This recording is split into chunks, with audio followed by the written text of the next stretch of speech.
حضرت ابن مسعود رضی اللہ تعالیٰ عنہ بیان کرتے ہیں، رسول اللہ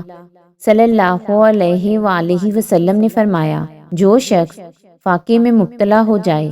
اور وہ اسے لوگوں پر پیش کرے تو اس کا فاقہ دور نہیں ہوگا، اور جو شخص اس کے متعلق اللہ سے عرض کرے تو قریب ہے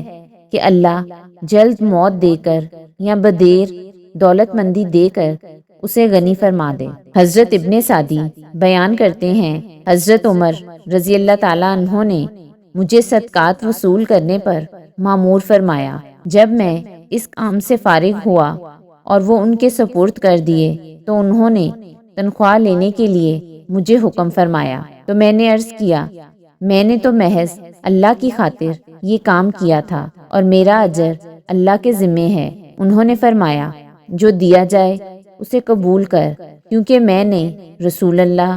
صلی اللہ علیہ وآلہ وسلم کے عہد میں یہ کام کیا تھا، تو آپ نے مجھے بھی تنخواہ پیش کی، تو میں نے بھی تمہاری طرح ہی عرض کیا تھا، تو رسول اللہ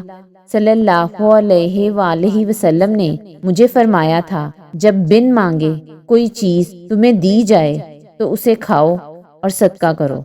حضرت ثوبان رضی اللہ تعالیٰ عنہ بیان کرتے ہیں، رسول اللہ صلی اللہ علیہ وآلہ وسلم نے فرمایا، جو شخص مجھے ضمانت دے کہ وہ لوگوں سے کوئی چیز نہیں مانگے گا